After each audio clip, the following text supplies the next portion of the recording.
दोस्तों मैं अभ्यंग के बारे में हर बार बताता हूँ कि अभ्यंग करना चाहिए। यह अभ्यंग आयुर्वेद की एक बहुत महत्वपूर्ण प्रोसीजर है। इससे क्या होता है? अभ्यंगम आचरित नित्यम स जराश्रमवातः दृष्टि प्रसाद पुष्टायु सुस्वप्न सुत्वक्त्व धारणीकृत, यानी त्वचा को भी अच्छा इसका फायदा होता है। त्वचा अच्छी है, त्वचा में झुर्रियाँ नहीं पड़ी है तो हम वयस्क नहीं, यंग है, इसका अर्थ यही होता है। त्वचा हमारी लाइपोप्रोटीन की बनी हुई थी और जो ऑयल होता है जिसे हम अभ्यंग करते हैं वो भी लिपिड का होता है। इसीलिए जो हम अभ्यंग करते हैं तो हमारी त्वचा के लाइपोप्रोटीन को इसका पोषण मिलता है। उसमें जो त्वचा में इलास्टिक फाइबर्स रहते हैं उनकी प्रकृति अच्छी रहती है, स्वास्थ्य बना रहता है और चिरकाल तक उनकी इलास्टिसिटी बनी रहती है और त्वचा तांत रहती है। इससे हमारे त्वचा में झुर्रियाँ जल्दी नहीं पड़ती है और हम चिरकाल तक युवा बने रहते हैं। दोस्तों आयुर्वेद में नाभि पूरण ये कर्म बहुत ही महत्वपूर्ण है। इस नाभि पूरण में क्या किया जाता है? तो नाभि में हम तिल का ऑयल डालते हैं और उसका हल्का सा क्लॉकवाइज मसाज करते हैं। तो इससे होता क्या है?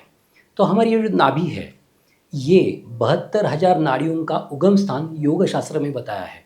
जैसे हम इसका मसाज करते हैं या क्लॉकवाइज मसाज करते हैं तो ये 72,000 नाड़ियाँ पूरे हमारे शरीर में फैली हुई होती है, उनको स्निग्धत्व मिल जाता है और उनका कार्य सुचारू रूप से चलने लगता है। इसके साथ हमें पता है कि जब बच्चा पेट में रहता है तो इस नाभि के माध्यम से ही उसके शरीर का पोषण होता है। इसलिए हम जब भी इस पे मसाज करते हैं तो हमारे पूरे शरीर का पोषण हो सकता है, ये कभी भी याद रखिए। इसके साथ ये नाभि हमारे अग्नि का स्थान है।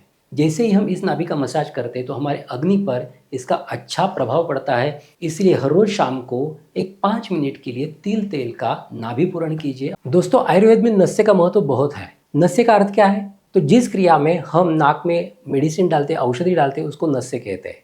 नासा को शिर का द्वार कहा है, नासा ही शिरसो द्वारम। जो भी मेडिसिन हम नाक में डालते हैं वो शिर में चली जाती है, दिमाग में चली जाती है, मस्तिष्क में चली जाती है, फिर मन्या में चली जाती है।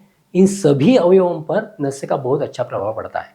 आयुर्वेद में एक नस्य बताया अणुतैल नस्य, अणुदियम दीयते इति अणुतैलम। म्हणजे हर दिन जो नस्य लेना चाहिए उसको कहते हैं अणुतेल का नस्य। 3 से 4 ड्रॉप्स अगर आप नाक में ये अणुतेल का नस्य करते हैं तो आपके बाल अच्छे रहेंगे, आपकी आंखें अच्छी रहेंगी, आपके कान की शक्ति नहीं कम होगी, आपके नाक की सूंघने की शक्ति अच्छी रहेगी और जीवा की शक्ति भी अच्छी रहेगी, आपकी त्वचा अच्छी रहेगी। यानी पंच ज्ञानेंद्रिया जो है जिससे आप सब समझ लेते हैं वो आपकी स्वस्थ रहेगी, वो केवल नस्य के माध्यम से।